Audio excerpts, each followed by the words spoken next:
ఉండమంటావా ఏజే? నేను వెళ్ళటం తప్పదు. నేను ఉండనా అని అడుగుతున్నాను.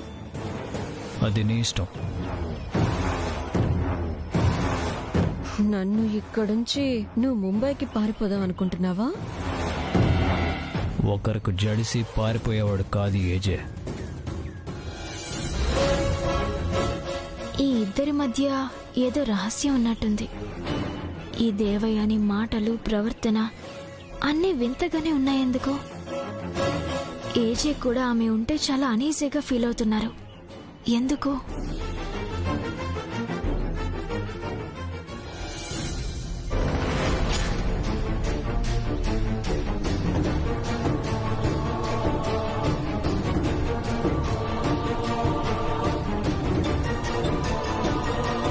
పెళ్లి రోజు కలుద్దాం. అప్పటిదాకా ముంబై పారిపోతావా? పారిపోవడం కాదు, పని మీద పోవటం. పని పడిందా? పని కల్పించుకోవాల్సిన పని పడిందా? నువ్వు ఎలా అనుకున్నా నాకు అభ్యంతరం లేదు. నేను లేనప్పుడు నువ్వు ఇక్కడికి రావాల్సిన అవసరమూ లేదు. నీకు లేదు, నాకుంది. ఏంటి అవసరం? అది నీకనవసరం. నేను చాలా ఓపిక పడుతున్నాను దేవ్యాని. ఇందాక నువ్వు చాలా తెలివిగా మాట్లాడావు. నీకు తెలివితేటలు చాలా ఎక్కువయ్యాయి. మనుషుల జీవితాలతో ఆడుకోకు. నాకు పాఠం చెప్పాలని వచ్చి నువ్వు గుణపాఠం చెప్పించుకోకు. ఆ కర్మ నాకు లేదు. ఒక ఫ్యామిలీని డిస్టర్బ్ చేసినందుకు ఆ పాఠం, గుణపాఠం నేనే నీకు చెప్తాను. ఏమనుకుంటున్నావు నీ గురించి నువ్వు?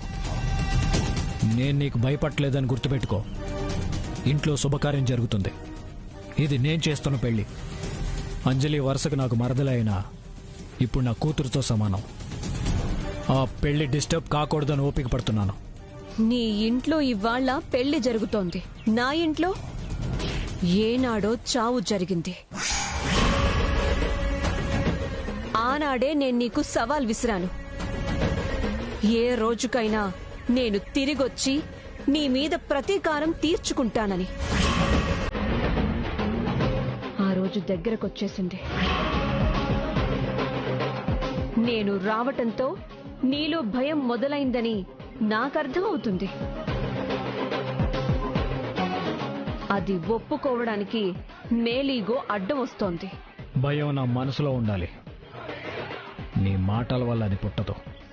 ఈ మాటలే తూటాలై నీ జీవితాన్ని ఛిద్రం చేస్తాయి మిస్టర్ అభినవ్ జాగర్లమూడి.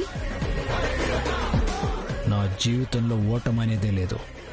అవునేమో, కానీ ఇప్పుడుంటుంది. ఇప్పటిదాకా నీకు ఈ దేవయాని ఎదురు పడలేదు కదా. ప్రతీకారం నీతో ప్రగల్భాలు పలికిస్తుంది. నీ పగ నీ భవిష్యత్తునే బలి తీసుకోవచ్చు. నీ మంచి కోసమే చెప్తున్నాను. నాతో తలపడాలని తపన పడకో. తపస్సు చేసినా నీకది సాధ్యం కాదు. లోకాలు జయించాలంటే తపస్సు చేయాలి. నీ పాపాలు బయట పెట్టాలంటే తపస్సుతో పనేముంది? నేను సాక్ష్యంగా ఉన్నాను, ప్రత్యక్ష సాక్షిగా ఉన్నాను. నీ మనస్సాక్షిని అడుగు. నా అన్న చావుకు నువ్వే కారణం.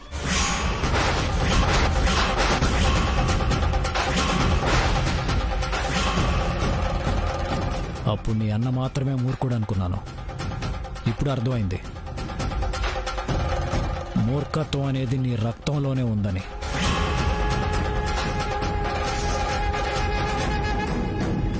నేను మూర్ఖులతో మాట్లాడను. పెళ్లికి పెద్దగా వస్తావు, చుట్టం చూపుగా వస్తావు, పిలవని పేరంటానికి సింగారించుకునే వస్తావో నీ ఇష్టం.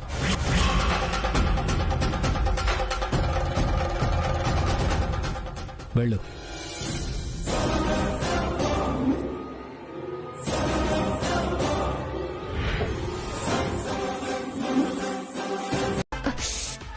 దక్ష కూడా మీ అంత సమర్థురాలే కదా.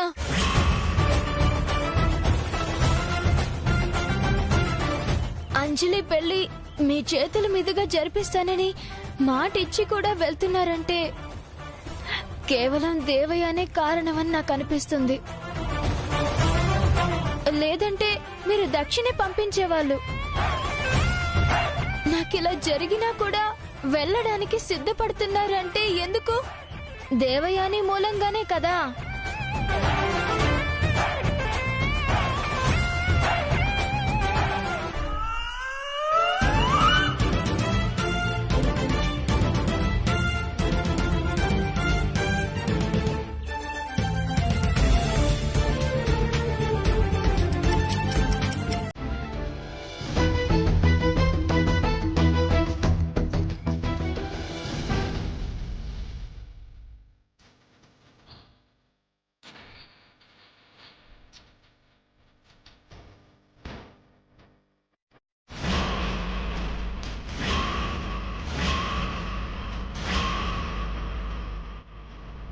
చూసి నవ్వుకోవడానికి వచ్చావా? ఓడిపోయిన నీ మొహంలో ఉక్రోషం చూడాలన్న కోరికని ఆపుకోలేకొచ్చాను.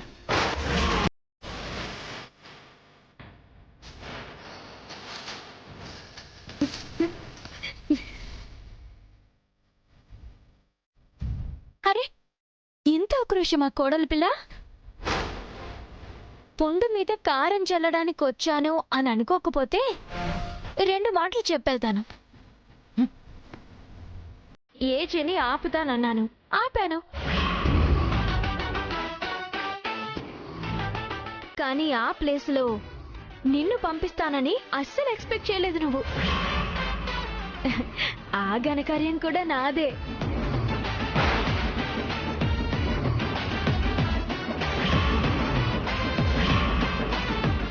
ఏజే బదులు నిన్ను పంపించమని నేనే అతి గొప్ప సలహా ఇచ్చాను తెలుసా? ఏజేని ఆపడం కోసం, నన్ను పంపించడం కోసం కాళ్ళు విరగొట్టుకున్నావా? నా కాలికి తగిలిన దెబ్బ చాలా చిన్నది, కానీ నీ అహానికి తగిలిన దెబ్బ చాలా పెద్దది.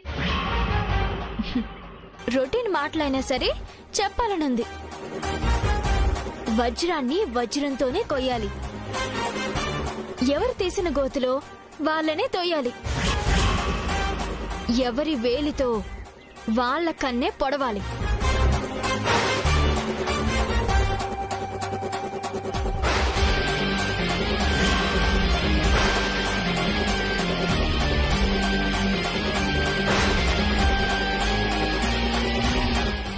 ఫ్లైట్కి టైం అవుతుంది, త్వరగా వెళ్ళమ్మా.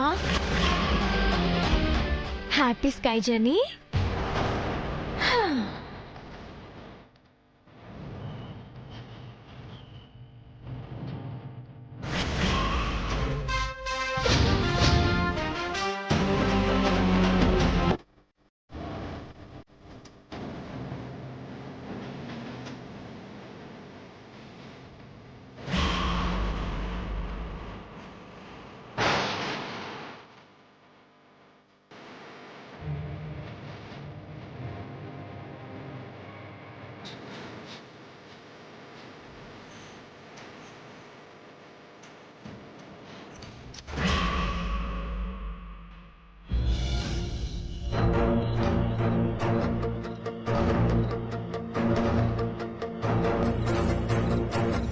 దేవయాని వచ్చినప్పుడల్లా మీరు చాలా అనీజీగా ఉంటున్నారు.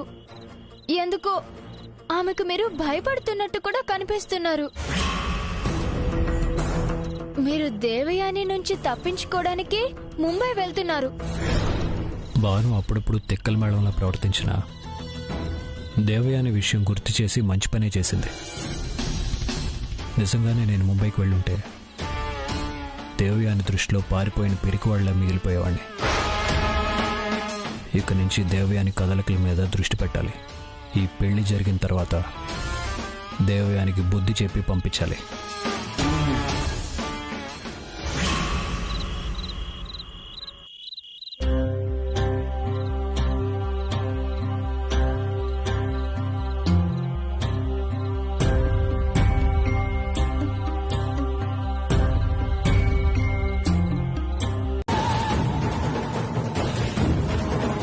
దేవయాని, నీ అన్న అందిన చోటెల్లా అప్పులు చేస్తున్నాడు. ఆర్థికంగా ఆదుకున్నాను, అవి వ్యసనాల కోసం ఖర్చు పెట్టేస్తున్నాడు. ఎక్కడా సాయం అందకపోతే బుద్ధిగా కుదురుగా ఏదో ఒక పని చేసుకుని బతుకుతాడు అనుకున్నాను. అంతే తప్ప ఇలాంటి నిర్ణయం తీసుకుంటాడని ఊహించలేదు. ఇప్పుడు నువ్వు తప్పించుకోవడానికి ఎన్నైనా మాట్లాడతావు, కానీ నాన్న నిన్ను కాళ్ళు పట్టుకొని ప్రతిమలాడాడు. నువ్వు కనికరించలేదు. చాలా. I don't care.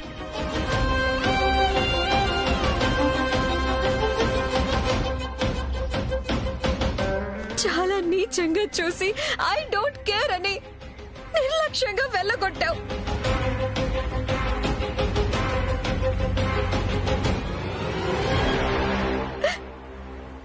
నాన్న నిస్సహాయంగా చూశాడు.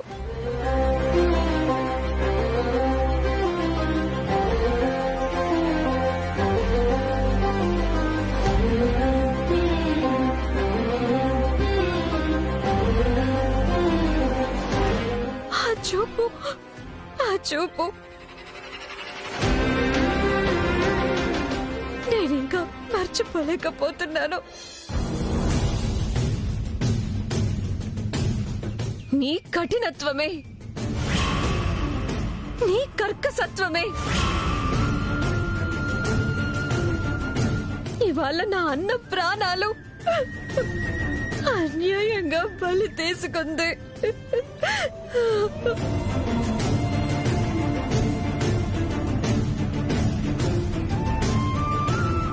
దీనికి నువ్వేం సమాధానం చెప్తావు? నీకు నేను సమాధానం చెప్పాల్సిన అవసరం లేదు దేవయాని. ఒక స్నేహితుడు తప్పుడు నిర్ణయం తీసుకుని క్షణికావేశంలో ప్రాణాలు తీసుకున్నాడన్న బాధ తప్ప నాలో పశ్చాత్తాపం లేదు. ఎందుకంటే నీ అభియోగానికి అర్థం లేదు. నేనేమీ నీ అన్నకి రుణపడలేను. అప్పటికీ స్నేహితుడని బ్యాంకులో అప్పిప్పించాను, అది నేనే కట్టుకుంటున్నాను. ఇంకోసారి ఇలా ప్రతిసారి ఏదో ఒక రూపంలో ఆదుకుంటూనే ఉన్నాను. ఇప్పుడు నిన్ను అడిగాడా లక్ష సాయం చెయ్యమని? ఇప్పుడు నిన్ను అడిగాడా ఆ అప్పులన్నీ తీర్చమని? అప్పుల వాళ్ళంతా రకరకాలుగా మాట్లాడుతుంటే ఆఖరికి నీ చెల్లెల్ని తాకట్టు పెట్టమని నీచంగా అంటుంటే ఆ మాటలు పడలేక వినలేక భరించలేక నీ దగ్గరకు వచ్చి ఒక్క సంతకం అడిగాడు. నీ సంతకం ఖరీదు నా అన్న నిండు ప్రాణం. ఆ సంతకమే గనక నువ్వు చేసుంటే నీ ఇంట్లో నా అన్నని అవమానించకుండా ఉండుంటే ఈరోజు మాకింత అన్యాయం జరిగేదే కాదు. మా కుటుంబం రోడ్డున పడేదే కాదు. సంతకం చేయటం చేయకపోవటం నా వ్యక్తిగతం. దీనికి దానికి ఎందుకు ముడిపెడతావు?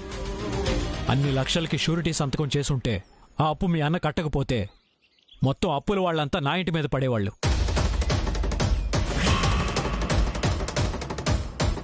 అంత డబ్బు నేను కట్టాల్సి వచ్చేది. ఎవరు చేసిన అప్పు, ఎవరు తీర్చాల్సిన అప్పు, ఎవరు షూరిటీ లేరని నువ్వు ఇంత ఆవేశంగా నా ఇంటికి వచ్చి మాట్లాడుతున్నావు? నాకు సంబంధం లేదు. నీ అన్న నీకు అన్న, నాకు కాదు. కరెక్ట్. చచ్చిపోయింది నీ అన్న కాదు, నా అన్న. అందుకే ఆ బాధ, ఆ లోటు, ఆ ఆవేశం అన్నీ నాకే ఉంటాయి.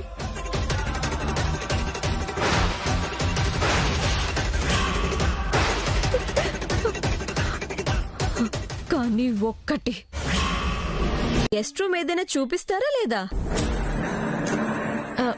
నేను చూపిస్తాను రండి. నువ్వు కుంటుకుంటూ వచ్చేసరికి పెళ్లి ముహూర్తం కూడా దాటిపోతుంది. ఏజే వచ్చి చూపిస్తారులే భాను. అతనికి నాకు ఉన్న పరిచయానికి అతని హోదా ఏమీ అడ్డుపడదులే.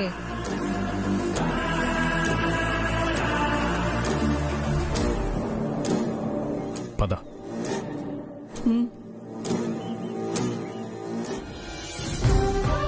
ఏదో చేయడానికే ఇంట్లో అడుగు పెడుతోంది. భగవంతుడా, ఈ పెళ్లికి ఎలాంటి ఆటంకాలు కలిగించకుండా చూడు తండ్రి.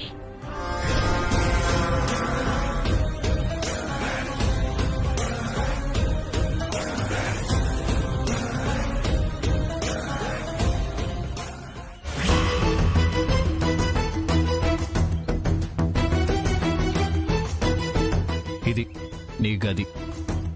గది ఇదే, కానీ నేనిక్కడ నిద్రపోను. మరి ప్రతి క్షణం నీ గుండెల్లో నిద్రపోతాను.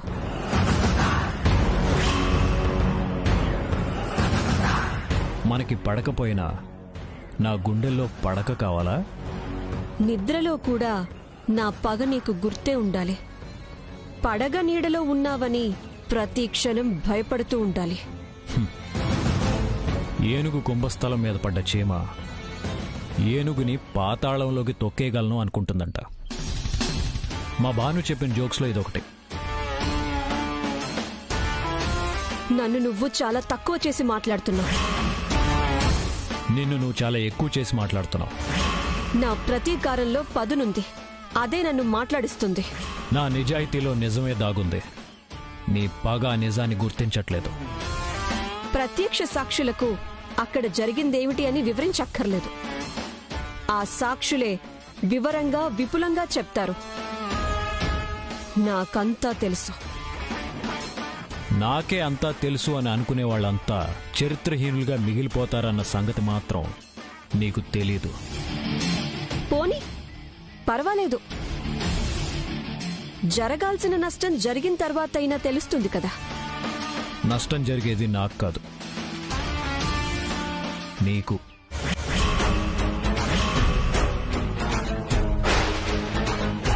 నీ అన్న మూర్ఖత్వం అతన్ని ముంచేసింది. అతన్ని తొందరపాటుతనం నీ పెళ్లి ఆపేసింది. నీ అర్థం లేని ఆవేశం నీ జీవితాన్నే ప్రశ్నార్థకంగా మారుస్తుంది. నీ కోపాన్ని బయటపెట్టు, తప్పులేదు. కానీ పగని మాత్రం గుండెల్లో మోయొద్దు.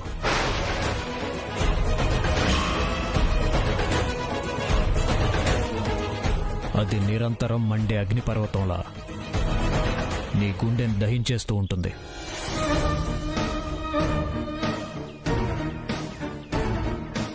ఒకసారి అన్నీ మర్చిపోయి మనసు నిర్మలంగా మార్చుకుని చూడు. పగలేని మనసు ఎంత ప్రశాంతంగా ఉంటుందో తెలుస్తుంది. లోకంలోని మంచిని మాత్రమే చూడటం అలవాటు చేసుకున్న కళ్ళు వాత్సల్యాన్ని మాత్రమే కురిపిస్తాయి. నీ వ్యక్తిత్వం నీ తేజస్సును పెంచి ప్రకాశింపజేస్తుంది. ఈ ప్రవచనాలన్నీ ప్రతీకార జ్వాలని చల్లార్చలేవు మిస్టర్ ఏజే. ఇక నుంచి ఏజే అంటే అభినవ్ జాగర్లమూడి కాదు, అన్నీ జరుగుతాయి అని అర్థం. లేదు, ఏజే అంటే అవేవి జరగవు అని గుర్తుపెట్టుకో. నా సత్తా ఏంటో ఆపో ఆపో.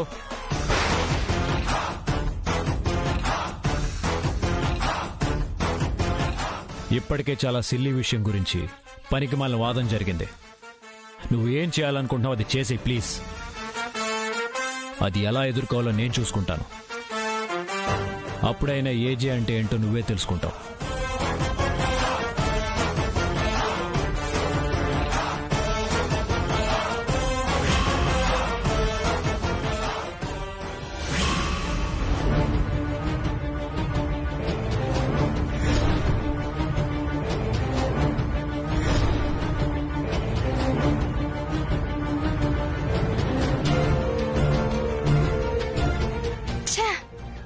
ఈ భానుకి రోజు రోజుకి ఎక్కువైపోతోంది. దక్షకేమో తను ఈ ఇంటి నుంచి వెళ్లిపోయే రోజు దగ్గరకొచ్చింది అని చెప్పి తనే ముందు ముంబై వెళ్లిపోయింది. భాను జయమ్మకి ఏం చెప్పినా చెల్లికి అన్నగా అండగా ఉండు. పిరికి వాళ్ళ సమస్యల నుంచి పారిపోయి ఆమెను అనాథగా మార్చకు. ఇంట్లోకి తీసుకెళ్లి కాస్త కనిపెట్టుండమ్మా. అలాగే సార్. రా అన్నయ్య.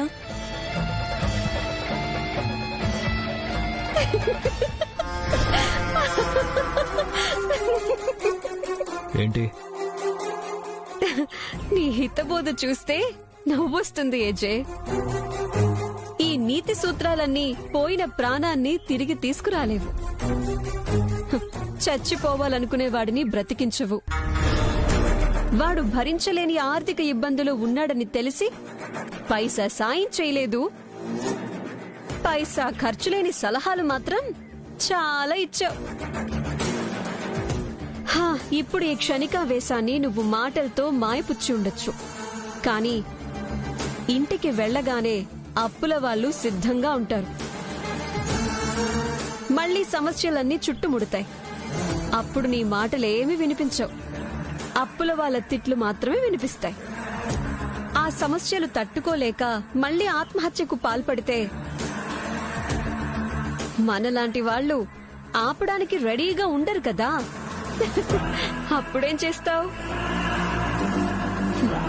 అప్పటికైనా ఆ చెల్లి అనాథగా మారాల్సిందే.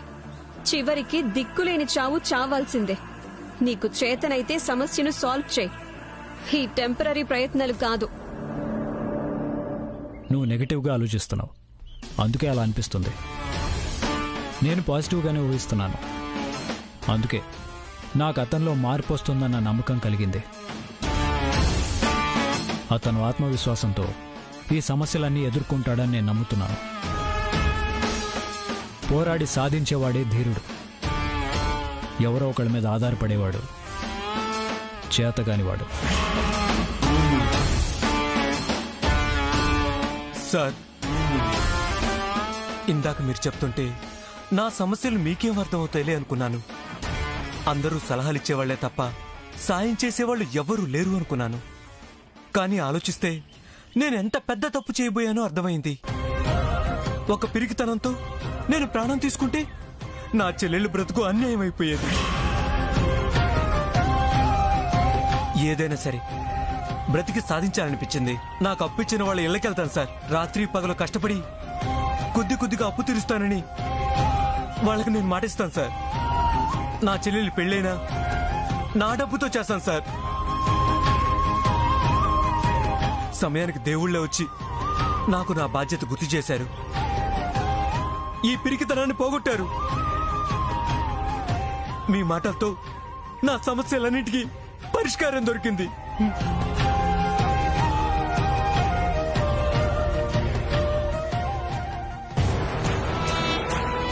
విన్నావా?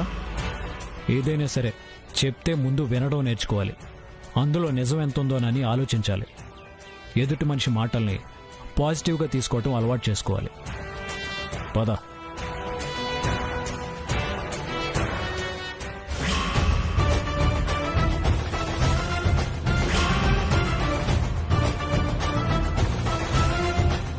మీరు జాగింగ్ పూర్తి కాగానే బాటిల్ నీళ్లు తాగేస్తారు. ఇంత పొద్దునే షాపులు తెరిచి ఉండవని నేనే తీసుకొచ్చాను.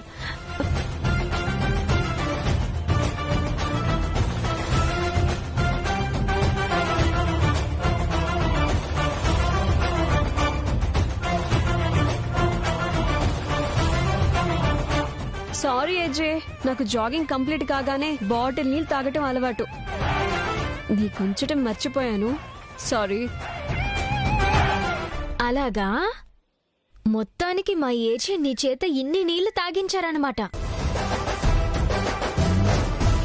ఇకనైనా ఏజే దగ్గర జాగ్రత్తగా ఉండడం నేర్చుకో. అదే జాగింగ్ లో పోటీ పడితే అలసట, ఆయాసం, దాహం తప్ప లాభం ఏమీ ఉండదు. మీ ఆవిడ కూడా నీలాగే ఉచిత సలహాలు ఇస్తోంది. ఉచితంగానే కదా, పైసా ఖర్చు లేకుండా ఎవరైనా ఉచితంగా సలహాలు ఇస్తే పాటిస్తే పోలా. నీ సొమ్మేం పోదు కదా. పూర్తిగా చెప్పారు. సలహాలు తీసుకొని వాళ్ళు, ఎదుటి వాళ్ళ మంచి మాటల్ని పట్టించుకొని వాళ్ళు చివరికి ఎంతో నష్టపోవడం నాకు తెలుసు. నువ్వు బాటిల్ నీళ్ళిచ్చి సముద్రమంత తత్వబోధ చెయ్యకు బాను. పనిగట్టుకొని సెలవు పెట్టుకుని మరీ వచ్చా. నీ మెళ్ళో నేను కట్టాల్సిన తాళిబొట్టుని ఇక్కడ ఇస్తారంట కదా. ఆ మహిమాన్వితమైన తాళిబొట్టుని కళ్ళారా చూద్దామని వచ్చాను.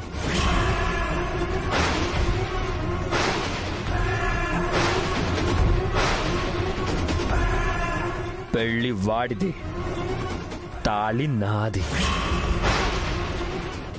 పెళ్లి కొడుకు వాడే, కానీ తాళి కట్టేది నేనే. రేయ్,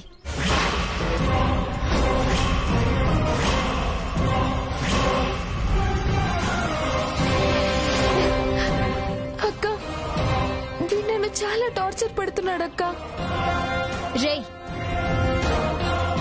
నేను చాలా ఓపిక పడుతున్నాను. పెళ్లి 2 రోజుల్లో పెట్టుకుని అల్లరి చేయడం ఎందుకని ఊరుకుంటున్నాను. నాలో ఓపిక చచ్చిపోయిందో ఆ మరుక్షణం నువ్వు నా చేతిలో చచ్చిపోతావు. ఇంకొకసారి అంజలి వైపు కన్నెత్తి చూసినా నీ అంతు చూస్తాను. ఏ మొహం పెట్టుకుని వచ్చావురా? ఛీ, పోరా. రా అంజలి.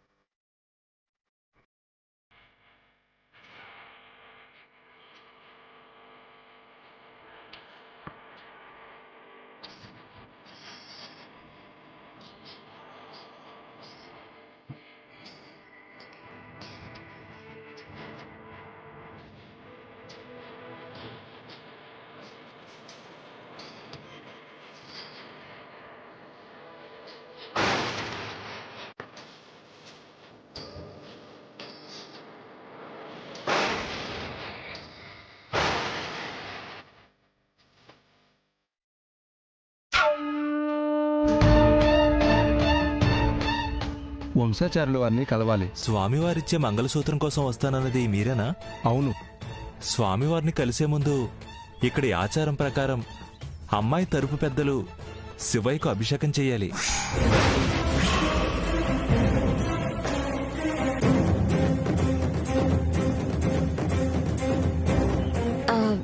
ఇది మామూలుగా కూడా చేసేదే కదా. దానికి ఆచారం అని పేరెందుకు పెట్టారు చిన్న స్వామి? పెళ్లికి ఎటువంటి ఆటంకాలు కలుగకుండా ఉండాలని చేసే అభిషేకం ఇది.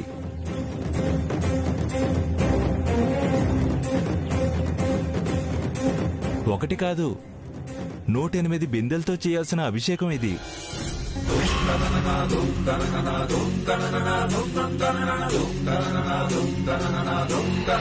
108 బిందెలా?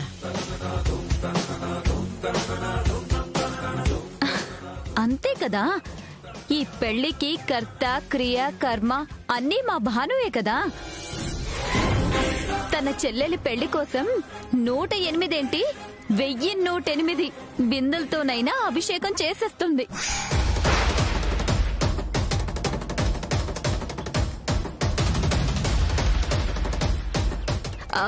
మామగారికి మంచి సపోర్టే. భాను మాత్రమే కాదు దక్ష, మీ మామగారు కూడా ఈ పెళ్లికి పెద్దే. ఇద్దరు పెళ్లికి పెద్దలుగా నిలబడ్డారు కాబట్టి ఇద్దరు కలిసే చేయాలి.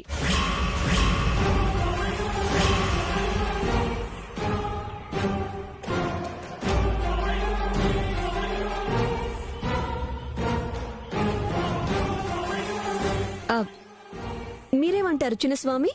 ఇలాంటివన్నీ మగవారే చెయ్యాలి. అర్ధంగి కాబట్టి సగం సాయం చేస్తే సరిపోతుంది.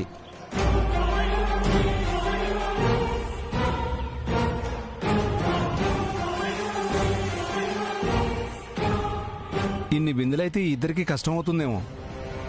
ఇంతమంది ఉన్నాం కదా, అందరం కలిసి తలో చేయేస్తాం. కన్యాదానం చేసేవారే చేయాలి బాబు. పెళ్లి జరిగేది వాళ్ళింట్లో కదా, అక్కడ ఎలాంటి ఆటంకాలు జరగకూడదని వాళ్ళే చెయ్యాలి.